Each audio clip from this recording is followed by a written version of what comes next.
rejoicing in merit.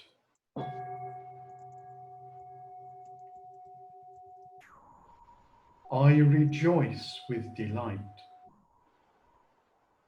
in the good done by all beings,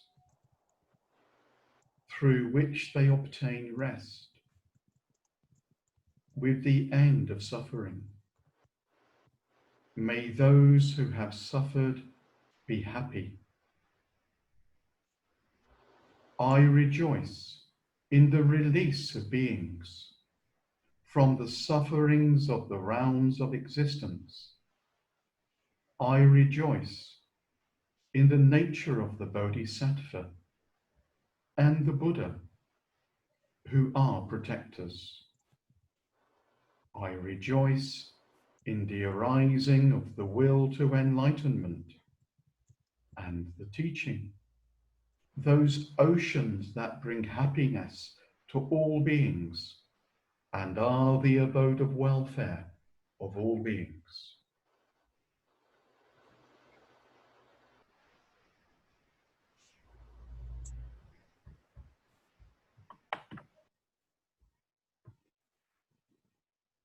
Okay, so in this talk, I'm mainly going to ask a number of questions and give a response to those questions.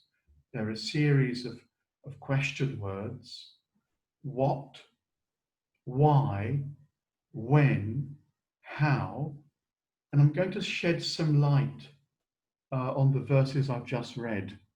Those verses come from what's called the sevenfold puja. There's some devotional verses that are used in the Buddhist tradition I'm a part of, the Triratna Buddhist order and community. And those words are very important to me. I've been reciting those verses pretty much every day after my meditation practice for the last 4 or 5 years. So I take them seriously. They're a constant reminder, and I don't always find it easy to bear them in mind and to actually practice them and express them, if you like, in my life. So, what is rejoicing in merit? So before directly responding to that, I think it's worthwhile making some obvious observations that for most of us, myself included, it's really easy to focus on, to become aware of the shortcomings, the problems, the faults in other people, in your community, in organizations, in the weather, in the country you live in, about this government or that government. It's really easy, isn't it, to find fault? And you probably read that part quote in the announcement, that samsara is the tendency to find fault with others. And it's a very unpleasant and painful mental state to be in, to constantly be finding fault with others, even finding fault, for example, with our appearance and our face. It's not just, it's tiring, but it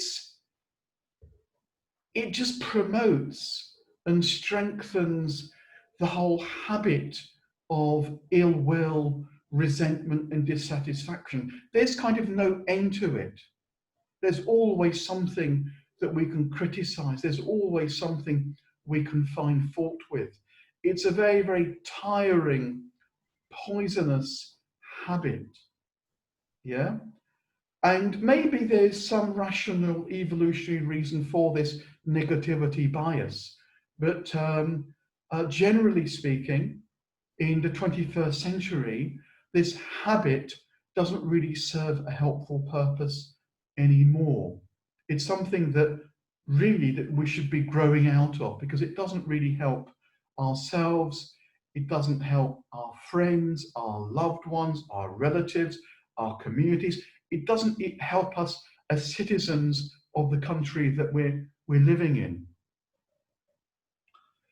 So it's a powerful, powerful habit, this complaining habit.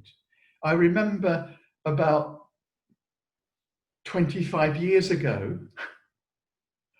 I made a strong resolution that just for one day, I wouldn't complain. And it was a very important day in my life because I found myself not talking, biting my tongue 20 or 25 times that day. I had no idea what a complainer I was. And some of the time, unless you knew me very well, you wouldn't realize that that comment was actually a complaint. And it was, yes, it was an insight, an important insight and revelation for me, just how much of the activity of my mouth, my tongue, was one of complaining. The good news is I've changed greatly. I don't complain 1/2 as much or even 1/4 as much as I used to 25 years ago. But it was an important revelation for me. You could say complaining is a form of poison. So thankfully, I've been spewing out poison a lot less over the last 25 years or so. So to come back to the question, what is rejoicing in merits? It's really simple. Rejoicing in merits is the observation, the practice, the habit of being mindful of other people's skillful behavior, helpful behavior, beautiful behavior, and the positive qualities behind those actions.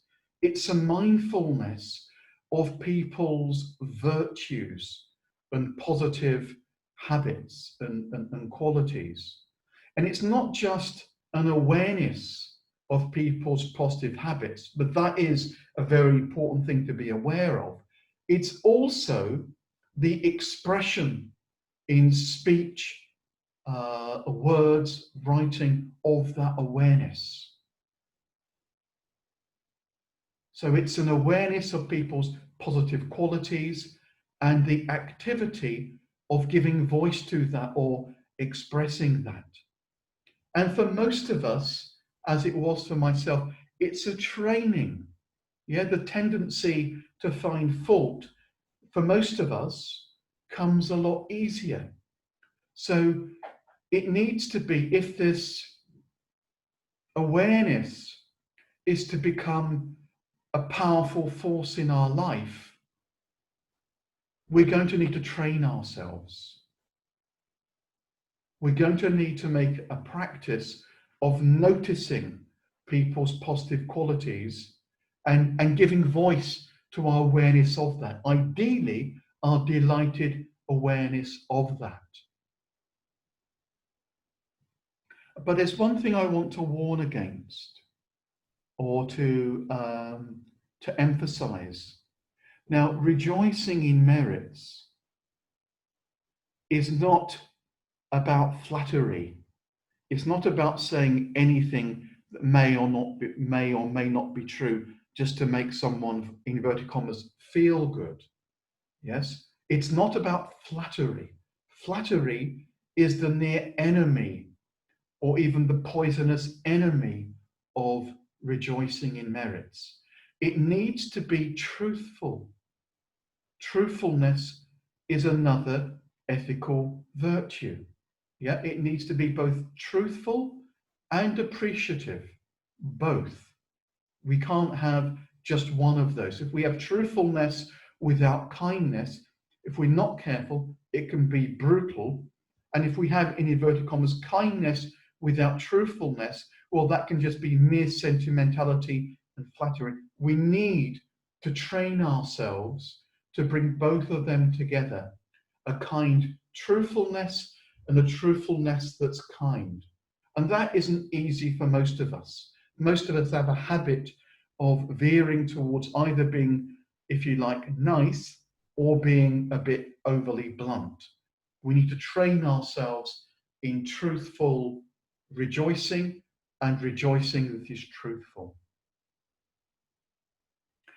And a very close relative to rejoicing in merits is to be very mindful, happily mindful of when other people are genuinely praising people behind their backs. Yeah, noticing people's praise, appreciation, gratitude about people when they're not present. And if you're mindful, well, even if you're not mindful, you can just do your best to then pass on the appreciation, the praise, the gratitude that you heard about somebody behind their backs. And it's a lovely, lovely thing to do. And many of you are aware of this practice. It's an aspect of harmonizing speech. And it's a very, very beautiful thing to do, to tell Peter, that Michael was saying how courageous and kind and truthful he was, and how much, they appreciate this. It's a wonderful way of fostering and deepening friendship behind people's back. It's a lovely way of, yes, promoting unity, basically, harmony.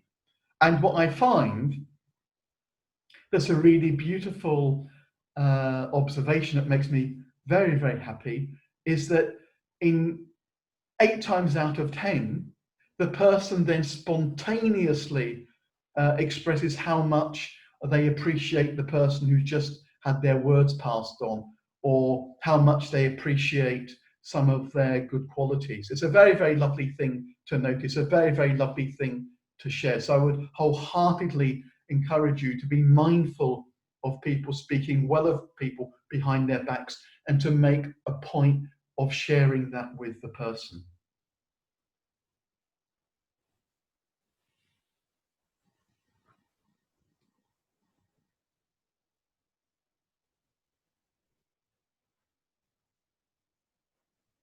Yes, it has been quite a long journey for me to get more comfortable with the positive, to get more comfortable with expressing the skillful, the positive. I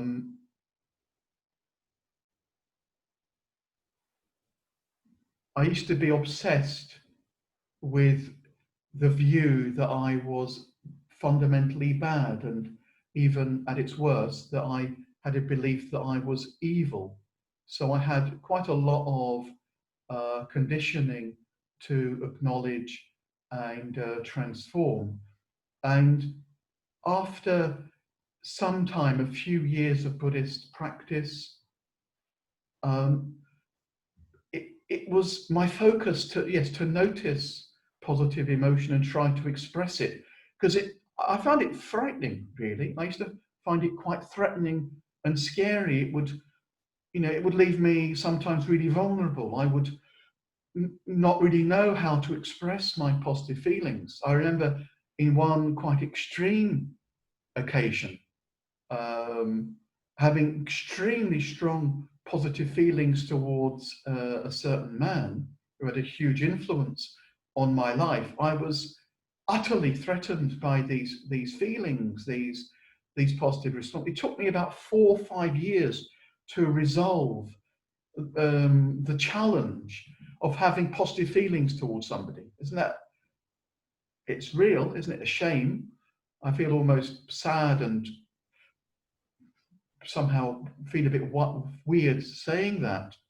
But it came out in floods of tears, saying to this person, just what a big impact he's had on my life, how much he has shocked and shaken my life in the best possible sense. So I used to get very excited at the possibility of expressing positive emotion and rejoicing in merit. And I want to share with you two examples of rejoicing in merit in a formal context. So many years ago, about 27 years ago, when I was living in one of the men's communities above the London Buddhist Centre, I was part of a team of about 19 people to support a large Christmas retreat, a large winter retreat in Sipford in the UK. And before the large retreat, we had what was called a team retreat. So we spent 2 or 3 days together preparing to support the large retreat. And in the last day of the team retreat, we had a mammoth rejoicing in merit session. So it's 19 people taking it in turns to say positive things, skillful comments and observations about each person in turn. It took about 5 or 6 hours. It was one of the emotional highlights of my entire life to date. It was something else. I can't remember many details. I can only remember some of the mood. I mean, I was, I had known some of these people in the room for, what would it be, for about 3, 4, 5 years. And it was a bit like, if we're not careful, we can think about primarily repressing negative emotions. But I think for many of us, the bigger threat, the bigger danger and poison is repressing positive emotions. And it is a bit like, as the hours were progressing, in me there was like a fountain of a deeper sense of excitement that I could truly say what I actually felt about people in the best possible sense. It's like, as with every passing 15, 20 minutes, it's like I was giving extra encouragement, extra freedom to express my deeper feelings, deeper loving feelings or appreciative feelings towards people. Some of them had a profound impact on my life. Yes, and it felt like, yes, there's this enhanced freedom and liberation and excitement, and it was a celebration. It truly was a celebration in skillfulness. I only remember one from all those rejoicings. I only remember one comment, and it was the shortest rejoicing in the whole day. And there was a couple in the room, and the man said to his girlfriend, it's just 2 words, he says, "She's an anarchic angel." And that was the end of his rejoicing in merits in her. That was it. It's short and sweet. That's the only specific thing I remember from that occasion in the mid to late 70s rejoicing. And the other example was actually fairly recently. It was only about 6 or 7 months ago. He's actually in this room, in this studio. So I was with some of my more, if you like, closer students, and the event was in Turkish. And for some of the people, or most of the people there, they had never done this before. They'd never heard, certainly in a ritualistic way, people saying such nice things about them, hopefully nice and truthful. And the effect it had on people and the atmosphere was, it was really striking. I mean, I've done this practice, formally speaking, perhaps, I'm guessing now, maybe 30, 40, 50 times perhaps. For some people, it was completely new, and they were, they were so happy and so pleased to hear people's positive observations of them and rejoicing in their merit. It was a bit like people were hungry. Yeah, many people are hungry to hear genuine compliments about them.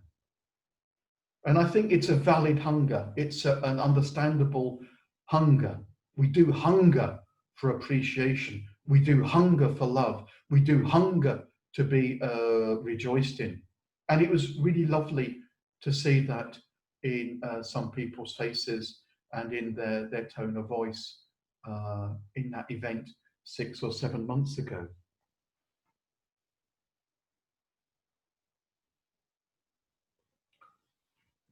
So it really is a powerful practice. So I want to go backwards now. I'm going to go backwards and make a few comments and responses to those verses that I read at the very beginning of this talk. I rejoice with delight in the good done by all beings, through which they obtain rest. Now, the word I want to pick up on and stress is the last word, rest. So it's saying that it's by acting in a skillful way. Skillful is the word that Buddhists use for ethical. Generally speaking, we don't use good and bad. We generally use the words skillful and unskillful. Although in this context, the word good has been used, by the good done by all beings. So it's by our ethical actions, it's by doing our best to be truthful, aware, and kind, by doing our best to put that into practice in our life, that we can experience a deeper kind of rest. It can be part of the process of resolving or even eradicating a sense of conflict inside us. At the least, when we act ethically and skillfully, we won't be experiencing, unless there are particularly deep-rooted reasons for it, we won't be experiencing guilt. We won't be experiencing a sense of remorse.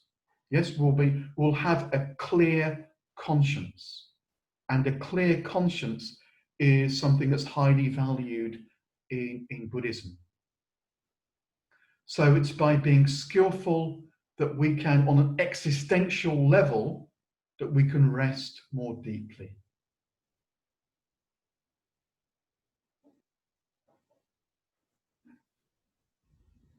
It goes on.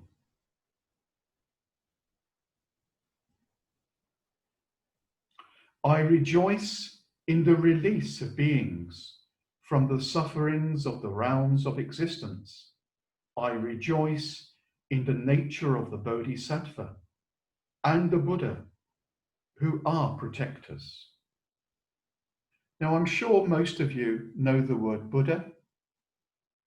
Some of you, I'm sure, even know the word Arahant, but some of you may not be familiar with this word Bodhisattva. And I'm just going to say a few words about it and do my best to explain that word in a very simple, down-to-earth way. So, putting it really simply, a bodhisattva, you could say, is an advanced Buddhist practitioner, and their aspiration, their powerful volition or aspiration, is the, if you like, the attainment of enlightenment for the benefit of all beings.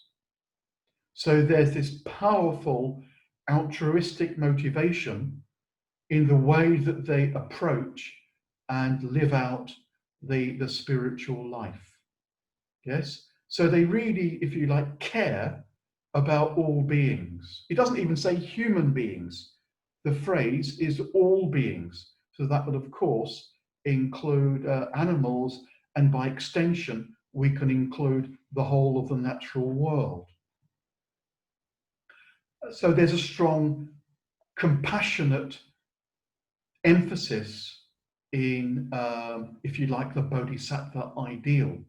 And the bodhisattva is the, if you like, the hero of, or the heroine of a particular school or tradition within Buddhism. So I'm doing my best not to be too jargonistic or technical. Now, these verses take place within the context of Buddhism and of the Mahayana Buddhist tradition. So the Buddhas, or the Buddha and Bodhisattvas, they didn't create the universe. They didn't create pain. They didn't create pleasure. And the Buddhas and Bodhisattvas, they don't reward you for being good. They don't punish you for being bad. Yes, in Buddhism, there is no creator being, and there is no being that rewards or punishes actions. The consequences of actions are, if you like, intrinsic to or natural to the mental states that inform the actions. Now, there's a word, it's the last word in that section, the Bodhisattvas and the Buddha who are protectors. What are they protecting? Well, my interpretation of that is what they're protecting, as much as possible, are living beings themselves, trying to protect people, if you like, from danger, from unnecessary suffering, and they're protecting, if you like, the teachings and the path of wisdom and compassion, the path of lessening suffering and the path to freedom, freedom from egotism, freedom from self-centeredness. That's how I'm interpreting the word protectors.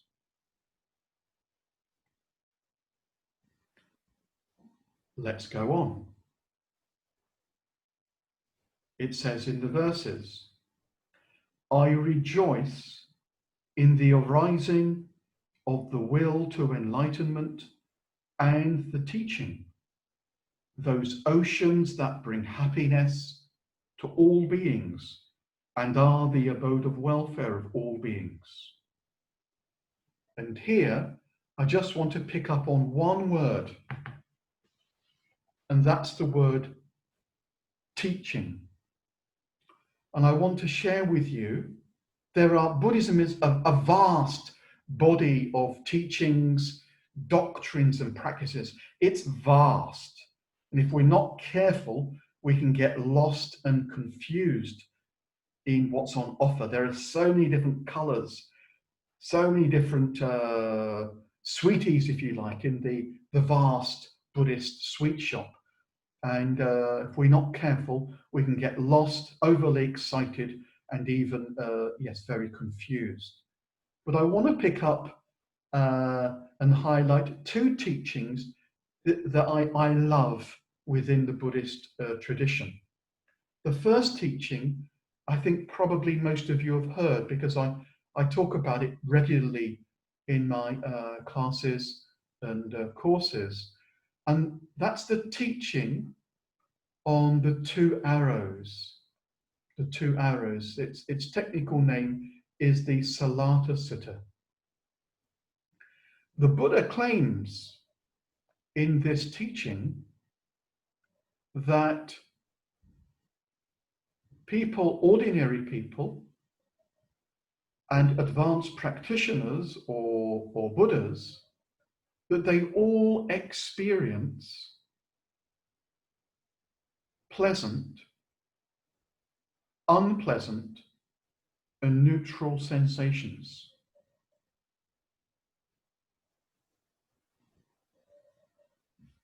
Thank you, Ilke. But there's nothing we can actually do about this. Yes, whether we like it or not, even if we're a Buddha, we may get, our legs may ache, our back may ache, we might die of food poisoning, etc., etc. But in this teaching, the statement is, the assertion is, what people who aren't very aware do is when they suffer with, let's say, unpleasant sensations, it's like they stab themselves with one dart, but very quickly they stab themselves with another dart, with the dart of worry, anxiety, blame, with speculation, with assumptions, with theories. Yes? So in other words, the untrained person who suffers with an unpleasant sensation, what they normally do is they start stabbing themselves and they suffer greatly, even more. And that's not necessary. That's not inevitable. The Buddha says for his, as it were, his mature practitioners, they only experience the piercing of one dart. It's just a backache.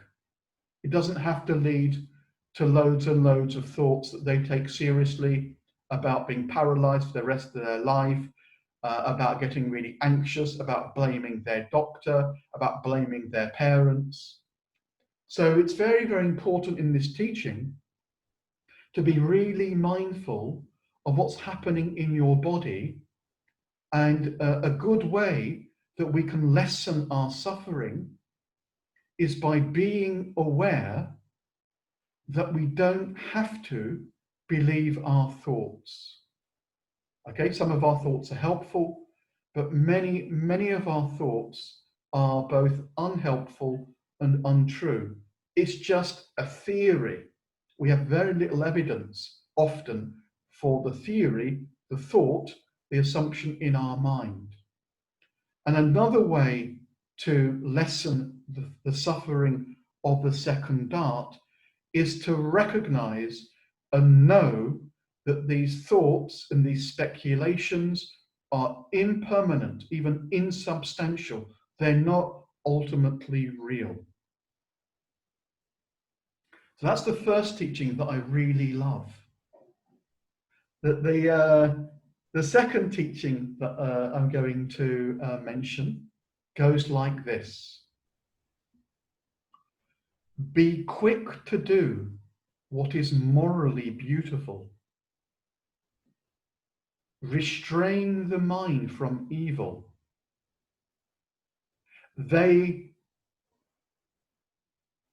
He who is sluggish in doing good, their mind delights in evil. I just want to focus on the first part of that teaching, which is be quick to do what is morally beautiful.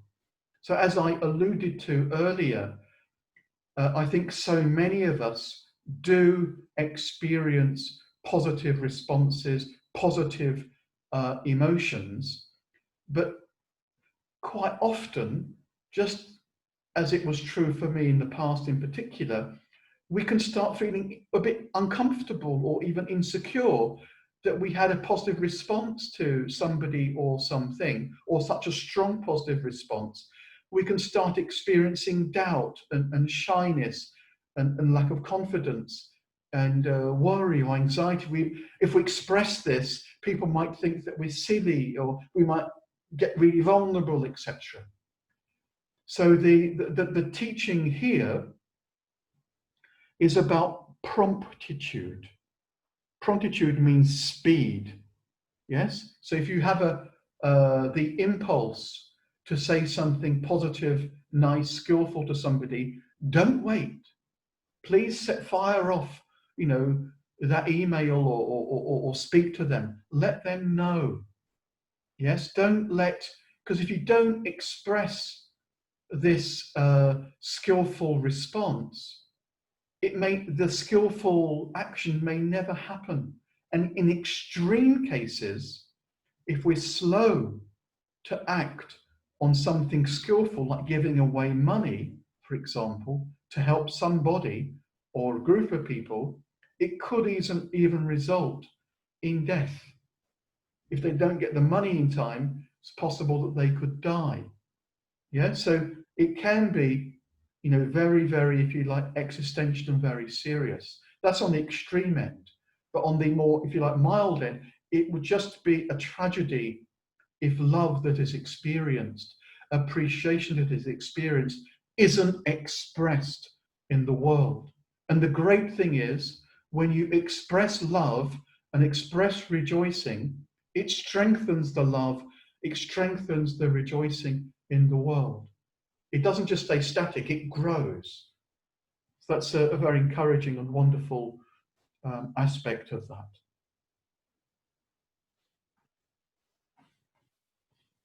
Okay, I'm going to move on to the next question word. And in a way, I've answered it already, which is, why rejoice in merits? So I have a few responses to this. The first is that it's a very good way to overcome negative mental states. And in particular, in Buddhism, it's the main antidote that's recommended if you have a habit of being jealous or envious in relation to other people.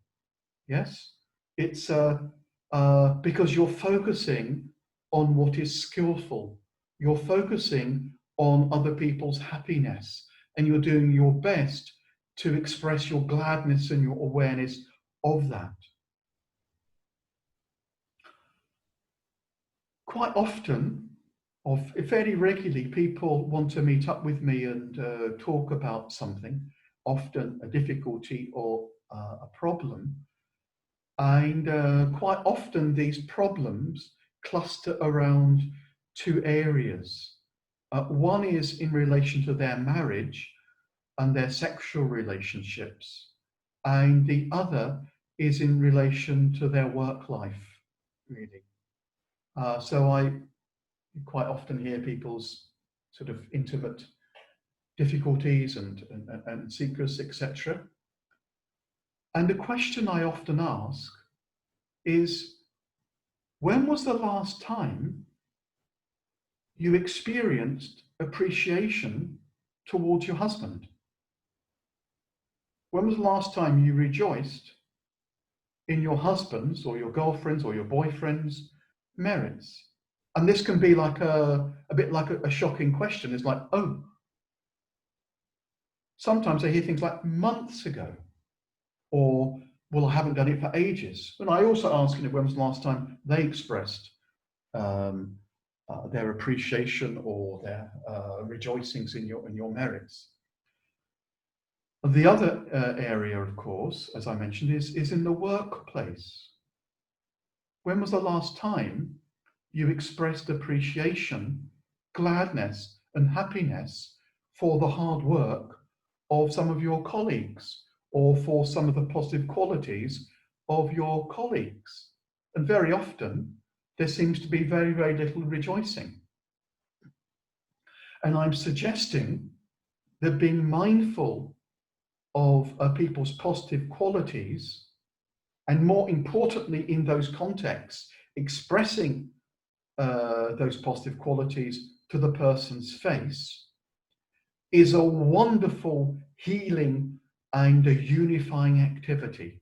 Yes, it can work wonders. There's somebody here at the class who about, I don't know how many years ago, 8-9 years ago, had a real difficulty with a colleague who, as far as I could work out from the story that the woman told me, was very critical and complaining and was trying to undermine this person's life and efforts at work. And I sort of said, rejoicing her merits. This person appeared to be, as far as I could work out, feeling insecure and felt a bit inferior to this person. This was the interpretation I was making.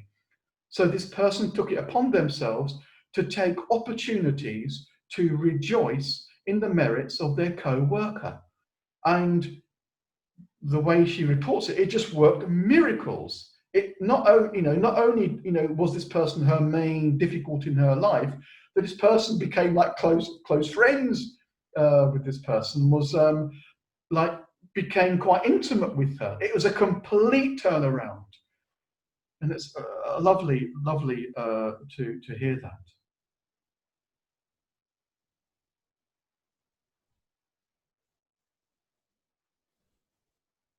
How long have I been speaking for, Ilka? You can speak, it doesn't matter. Oh, okie dokes. Okay, I'll mention one more reason why rejoicing in merits is a very helpful, skillful thing to do. You may have noticed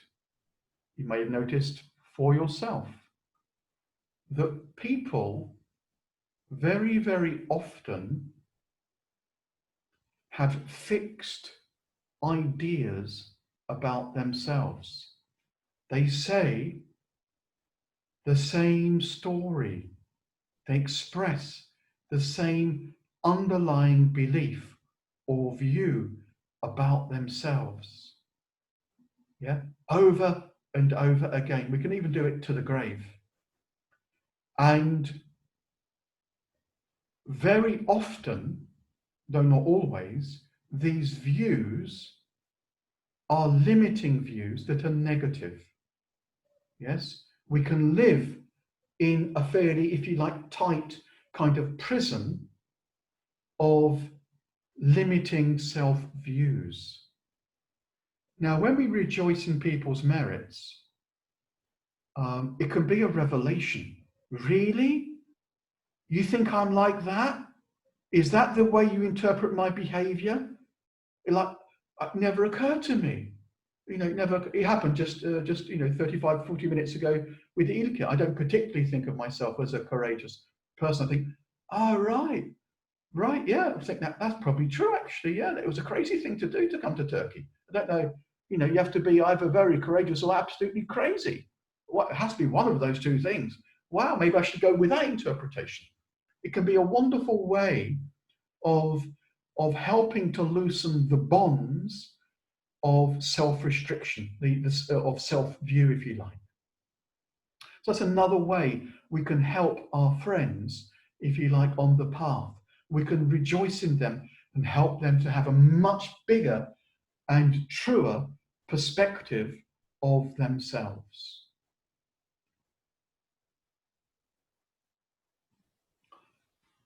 Okay, allow me to move on. So the next questions are in many, many ways a lot simpler, which is, when is a good time to rejoice in merits? The short answer is nearly any time. Okay, there might be certain situations where it wouldn't be appropriate right now if they're extremely busy. For example, they're washing up the dishes. Probably best to get their attention, make sure they're looking at you, etc.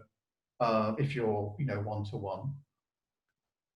So there are certain situations, maybe certain times, where it's best to wait a little bit, wait for the person and the situation to be fully, as it were, appropriate and suitable to the occasion.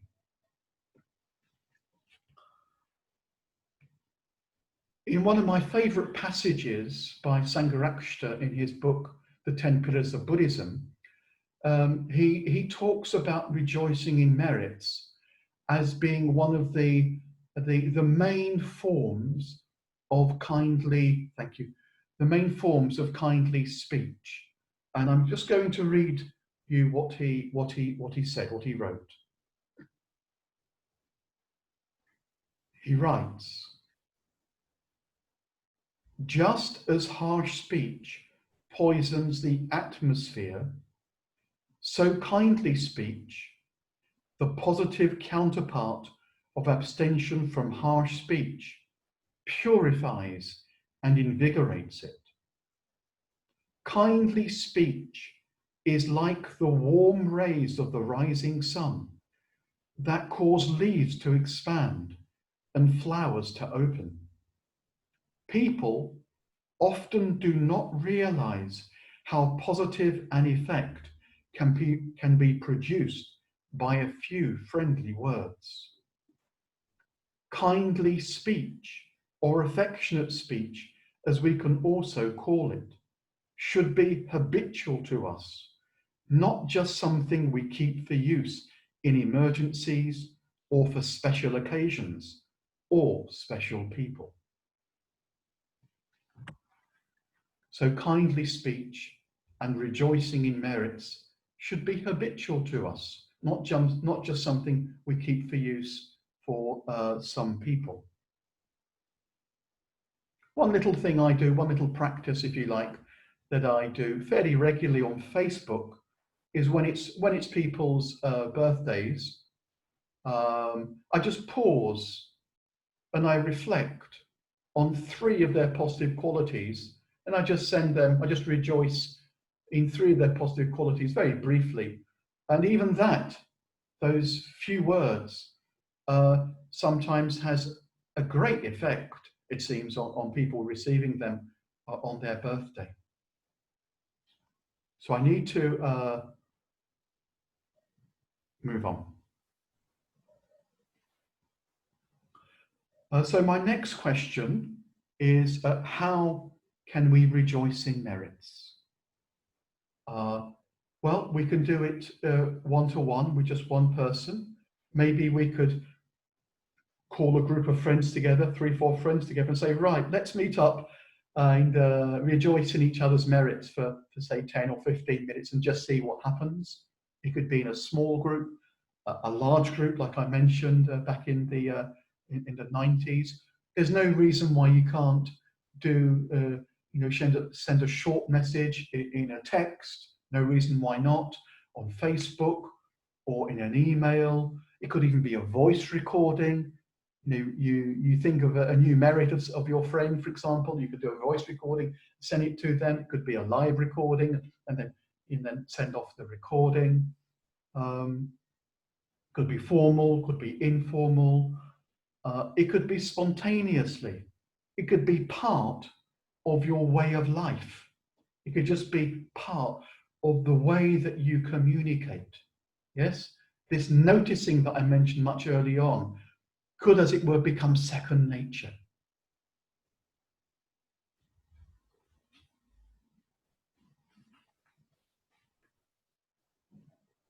Okay. So, I'm going to return to the original verses. Indeed, I'm going to return mainly to one word, and it's a huge, huge word. The word is all. Isn't that a huge word? All. There's nobody outside the word all. Let me just read you those verses again. I rejoice with delight in the good done by all beings. Such a radical, radical thing to say. He didn't say, I rejoice with delight in all the people I like. It's a huge, so I want to spend some time on the meaning of the word all. So obviously for Buddhists, it includes Buddhas and Bodhisattvas. We can rejoice in the nature of the Buddhas and Bodhisattvas. And one point that Sangharakshita, my principal teacher, makes is, if you know that someone in your community is making significant spiritual progress, they're making progress on the path, and you do not rejoice in this and rejoice in their merits. He argues that this is a form of dishonesty and even a passive lie. It's very, very strong language. Very, very strong language.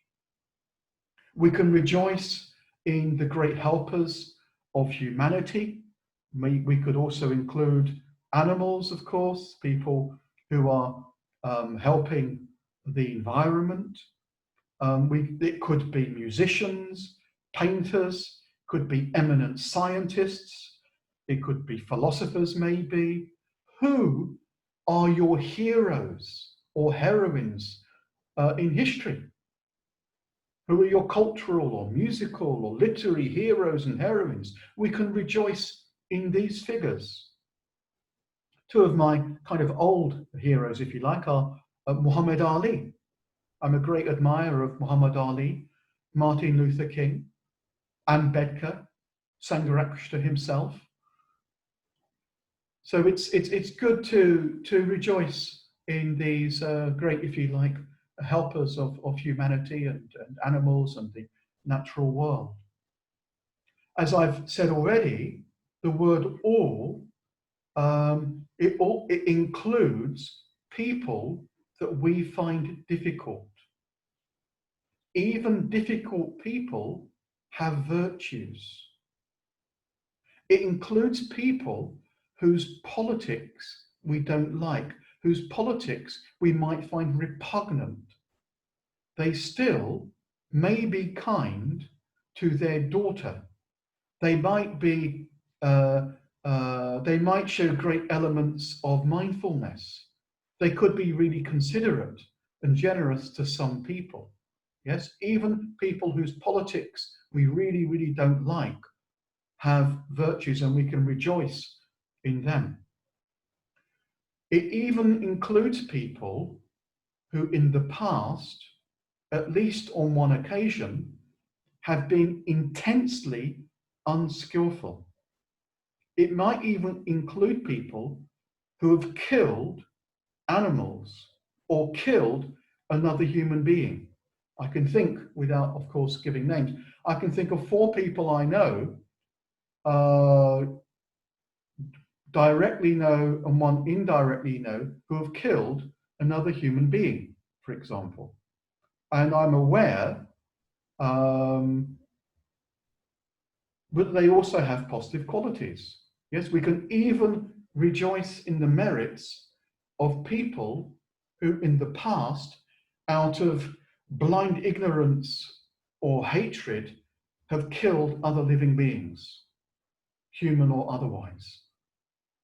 And I came across a wonderful, wonderful quote by the American lawyer, Brian Stevenson, who says, each of us is more than the worst thing we've ever done.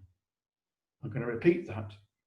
Each of us is more than the worst thing we've ever done.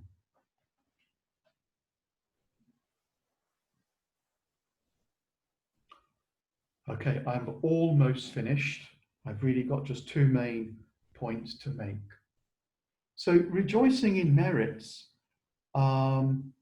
is a very beautiful thing to do.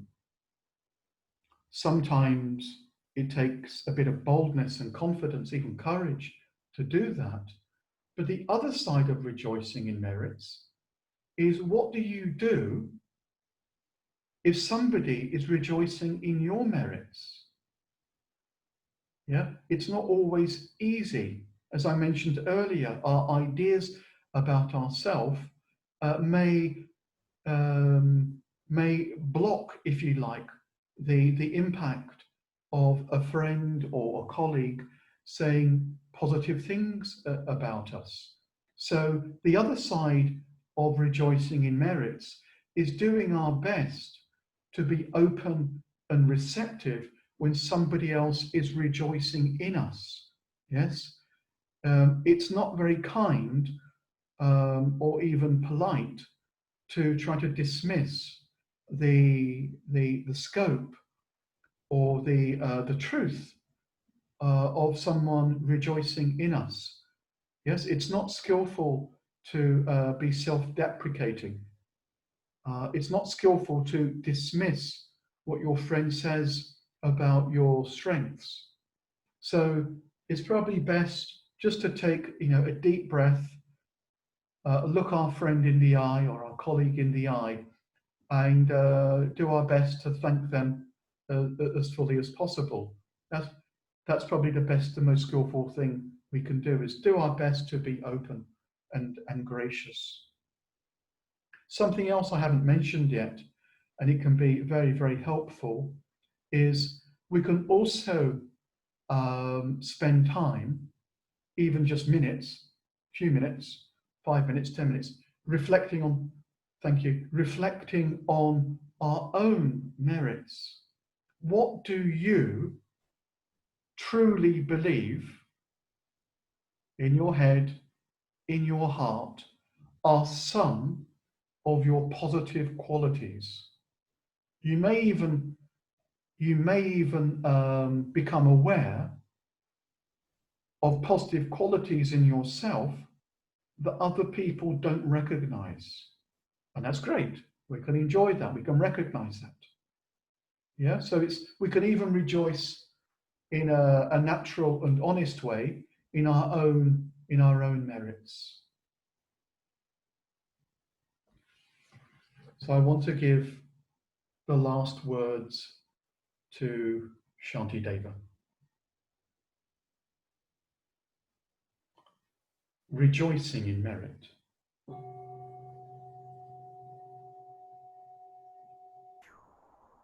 I rejoice with delight in the good done by all beings, through which they obtain rest, with the end of suffering. May those who have suffered be happy.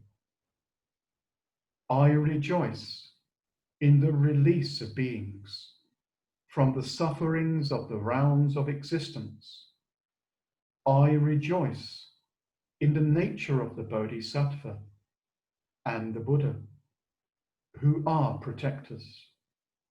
I rejoice in the arising of the will to enlightenment and the teaching, those oceans that bring happiness to all beings and are the abode of welfare of all beings.